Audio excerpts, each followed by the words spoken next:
Ketua PSSI, Erick Thohir berdiskusi dengan Sekjen Federasi Sepak Bola Belanda KNVB, Gijs de Jong, untuk membicarakan kemungkinan mendatangkan direktur teknik dari negeri kincir angin. Erick Thohir buka-bukaan terkait perkenalannya dengan Patrick Kluivert yang kini menjadi pelatih timnas Indonesia. Dalam kanal YouTube The Highway, Erick Thohir mengungkapkan hubungannya dengan Kluivert mulai terjalin dalam rangkaian pertandingan Inter Milan menghadapi PSG. Ketika itu, Erick Thohir masih menjadi presiden Inter Milan dan Kluivert sebagai direktur olahraga PSG. Inter Milan kalah 1-3 dari PSG dalam uji coba yang dikemas bertajuk International Championship ICC tahun 2016 di Autzen Stadion, Oregon, Amerika Serikat, 25 Juli tahun 2016. 9 tahun berselang, Erick Thohir memilih Kluivert untuk memimpin timnas Indonesia dalam misi menuju Piala Dunia tahun 2026 setelah memecat Sintayong. Saya telah mengenal Kluivert selama bertahun-tahun. Maksud saya, kami hanya profesional, ketika itu tidak ada kaitannya dengan sekarang, ungkap Erick Thohir. Saya bertemu dengannya saat pertandingan Inter Milan melawan PSG, saya kira, ya, saat itu kami bermain di Seattle, Amerika Serikat. Jadi, dari situlah kami saling mengenal, jelasnya. Erick Thohir juga berdiskusi dengan Sekjen Federasi Sepak Bola Belanda KNVB, Gijs de Jong, untuk membicarakan kemungkinan mendatangkan direktur teknik dari negeri kincir angin. Tapi, tentu saja, apa yang telah kami diskusikan secara internal tidak ada hubungannya dengan Kluivert. Saya sebenarnya sudah membahas ini dengan Anda, bukan? Ucap Erick Thohir. Saya mengatakan, mungkin kami bisa membawa seorang direktur teknik atau seseorang dari Belanda. Kami juga memiliki beberapa pemain dengan darah keturunan dari Indonesia yang suatu hari nanti mungkin kami anggap sudah cukup. Tetapi kemudian kami merasa ada peluang untuk meningkatkan kualitas tim. Jadi kami melakukannya, kata Erick Thohir.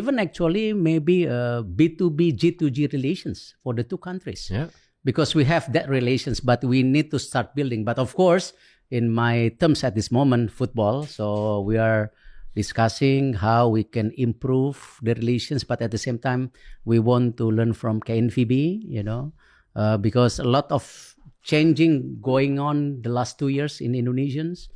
I mean, not only the management of the federations, the league, the referee, and of course the opportunities to play in World Cup. I'm always saying, when I'm always sitting here with Tom in the podcast, I don't want to jinx it. No. Yeah. Sometimes an opportunity. Yeah. Sometimes I just think, hey, in June, it could be Yes. and not only a dream. Yeah, and then for me, I'm ambitious in result. Yeah. I'm not the person who ambitious in the positions. Because the governments, even FIFA, asked me actually be active in football since 2015. Yeah.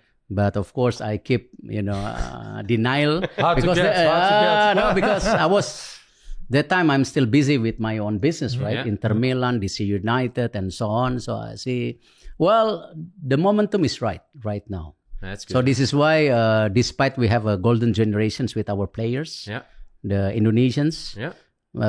We almost qualified in Olympics. One game, and we have 3 of good friends from Netherlands that times. Nathan, and then Justin, Ivar, and Ravel of 4, right?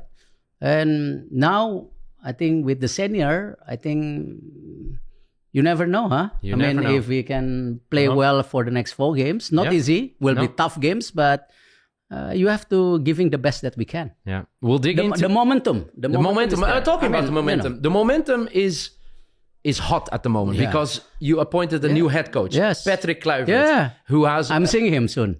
You seeing him soon? Today. Oh, I'm seeing Patrick, Alex. I'm seeing also Danny and Gerald? also Gerald. This is the new appointment. We're talking about. He give me advice too. Some of the names. I look. No, we're talking about Patrick Kluivert, the new head coach. How did you come up with him? Well, I know Patrick for many years. I mean, nothing to do with we just professionals. Yeah. I met him during Inter Milan games against PSG, I think. And he was technical director. Yeah, in Paris. Seattle that times we play. So from that we know each other's. But of course, what we've been discussing internally, nothing to do with Patrick's. I discussed with you actually in Bangkok, right? Yep. And I say maybe if we can bring technical directors or somebody from Netherlands Yeah, can in Paris, build. and when we visit you in Jakarta, in And also September, we have some players also with mixed blood from Indonesia. And that's maybe one day we say we find, but then we feel there is, an opportunity to bring up the quality of the teams. So we just do it, What do you think he's the right man for Timnas? It's a teamwork. I think the most important, the belief, the teamwork. Not only Patrick, myself, Alex, Gerald. We want to build not only the current team but also future teams. Gerald will taking care and supervisions some of the U17, U20s, and also but focusing on U23. Right. This is something that I believe you have to have a good and strong programs, but also a good coach and also quality players. Yeah. These 3-in-1 have to be there. Cannot be just a good programs. You don't have a good leadership and you don't have players. Forget it, But the right moment at this time, we have everything. So this is something we want to try our best. Yeah, so you have Patrick Kluivert, the head coach. You have 2 assistants. Danny Landsaat. 3, actually. Alex Pastoor. And Gerald. Gerald Vandenberg. Is that also how you have to look at this combination of coaches? That together, that's what I believe. That's what I always believe is teamwork. Yeah. I mean, why I'm successful here? Not because of myself, because of my team. Because of the trust from the public, from the government, from FIFA, from you. If only me doing everything, I don't think I can deliver. It's about teamwork. I really believe in teamwork. Yeah. You believe in teamwork, but are you also a person who when he's lying in his bed at night, do you dream? Oh. Do you dream? Yes. And what do you... A lot. but if you don't share everything. Good dreams, yeah? Yeah, good dreams. But if you dream about Timnas, what's the dream? World Cup. Yeah, you see it? Yes, World Cup. And what do you see in that dream? Even Olympics, I was like, too bad, only one game left. But, Very close. But we're going to do it again because Olympic will be 2028. Yeah, this LA. is why we want to build the team since now with our U17. This is the first time in Indonesian history that our U17, our U20, U23, and senior teams qualified for Asia Cup, which is all of them can be qualified for World Cup and Olympics. Yeah. So I mean, Indonesia is a sleeping giant. I keep saying this. It's true. 280 million. Yeah. Right.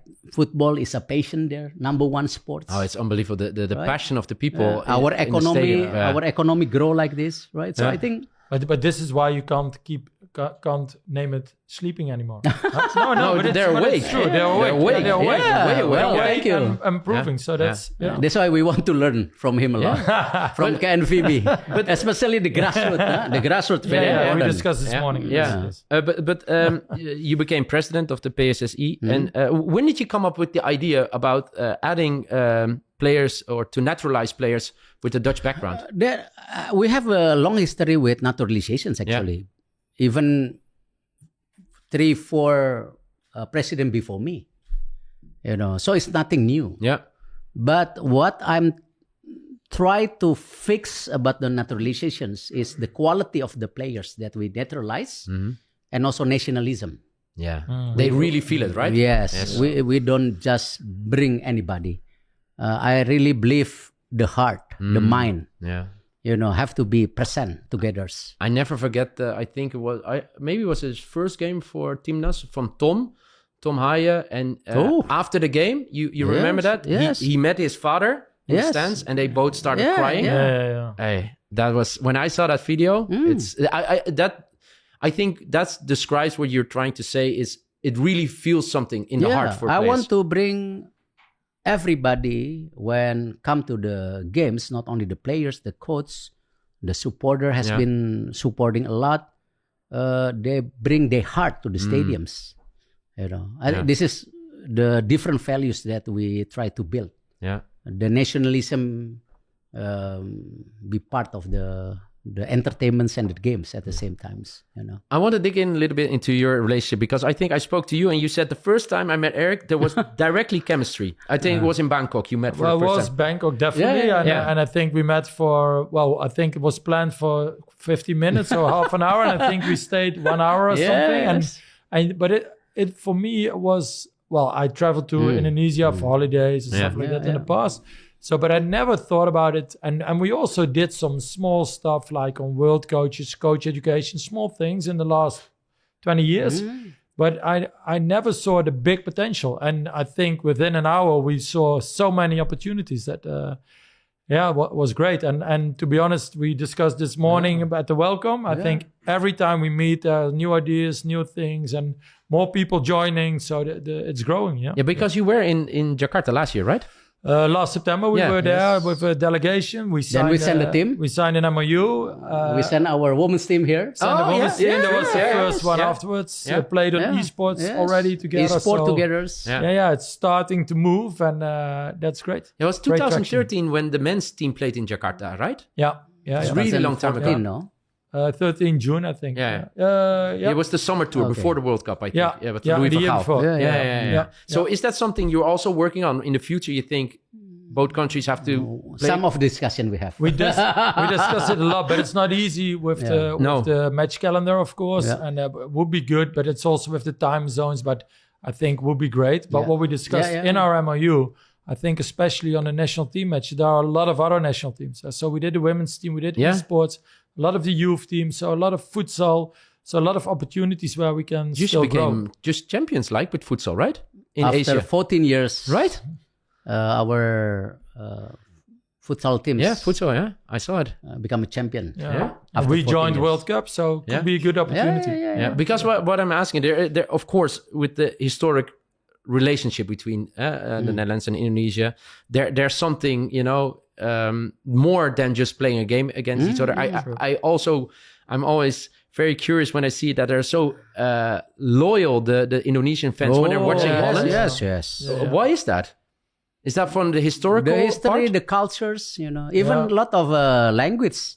We still have you have some words, similar to Dutch, huh? Gratis. It's important word. Gratis is very important.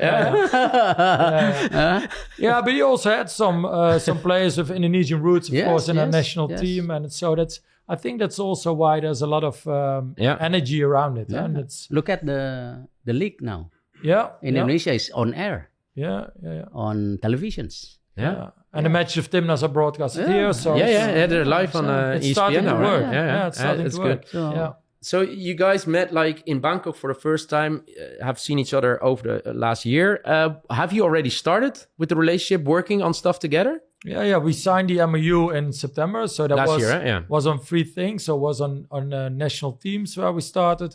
The one is grassroots and coach education and marketing and media. So I think on all those 3 positions we move forward, and we will move forward in the next years. You were especially interested in grassroots. Yes, I am. Tell me. No, because I think one of the weakest point in Indonesian football, despite the football is a number 1 sports, but on the grassroots modeling system, the ecosystem, I think this is something that we want to learn, and maybe we copy what they've been success in Netherlands. We have to learn, but